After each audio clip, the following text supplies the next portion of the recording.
เฮลโลสบายดีมื้อนี้ก็สิมาอาร์ตเสียงเข้านำเนาะก็คือว่ามื้อนี้จะมาทรงซาแบบใส่เนาะก่อนอื่นเมิดก็จะให้เบิ่งราคาเห็นบ่ราคาตัวจริงที่ว่ามันขายอยู่ในเว็บไซต์หรือขายอยู่ญี่ปุ่นนั่นเองเนาะซึ่งรีเซลนี่ราคาก็แอบ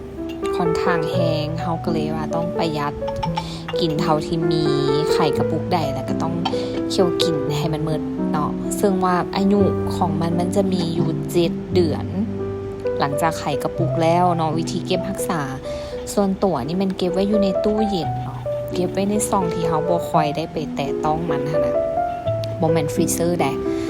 ถ้าไข่แล้วเฮาจะเอาไว้ในตู้เย็นธรรมดาเนาะเพื่อรักษาอุณหภูมิของซาความสดความเขียวความแบบเพราะว่าอากาศบ้านเฮานี่มันร้อนหลายเนาะสิเก็บไว้โลเลกะบ่ได้นะเอาละมื้อนี้ก็จะมาทรงแบบใส่เนาะที่จริงแล้วหั่นก็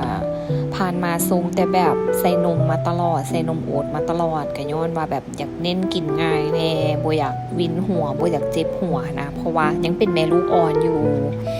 เว้าแล้วก็อย่าโฟกัสท้องเด้อนี่เห็นบ่ ซ้ำบอกให้ทุกคนโฟกัสท้องตัวเองท้องก็ยังใหญ่อยู่เนาะเป็นแม่ลูกอ่อนลูกหาก็ได้6เดือนแต่กะบ่เคยคลำเด้บ่เคยคลำแบบซากาแฟหั่นนะมีแต่เฮาฮู้ตัวเฮาเองว่ามื้อนึงกินจักโจกกินในปริมาณที่พอเหมาะบ่ให้ส่งผ่านน้ำนมเนาะระยะนี้ก็บ่ค่อยซีเรียสเรื่องอันนั้นปานใดเพราะว่าลูกสาวบ่ค่อยได้กินนมแม่แล้วเนาะก็เริ่มแบบกินข้าวแล้วก็กินนมผงเนาะก็เข้าเต้าเป็นบางเวลาแต่ส่วนหลายแล้วหันจะเป็นตอนกลางคืนหลายกว่าก็เลยว่าบ่เป็นห่วงเรื่องคาเฟอีนจะส่งผ่านน้ำนมค่ะนะ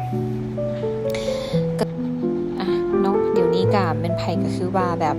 เฮ็ดคลิป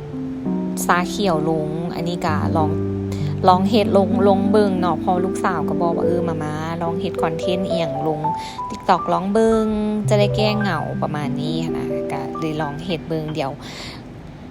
เทื่อหน้าก็อาจจะเฮ็ดแบบเมนูอื่นนำเนาะก็จะเป็นพวกกาแฟ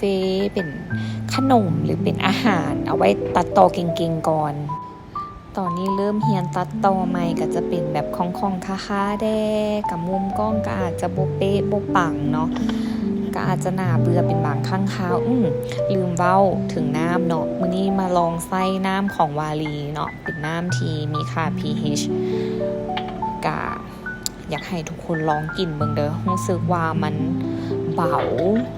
และกินแล้วสดชื่นดีเนาะ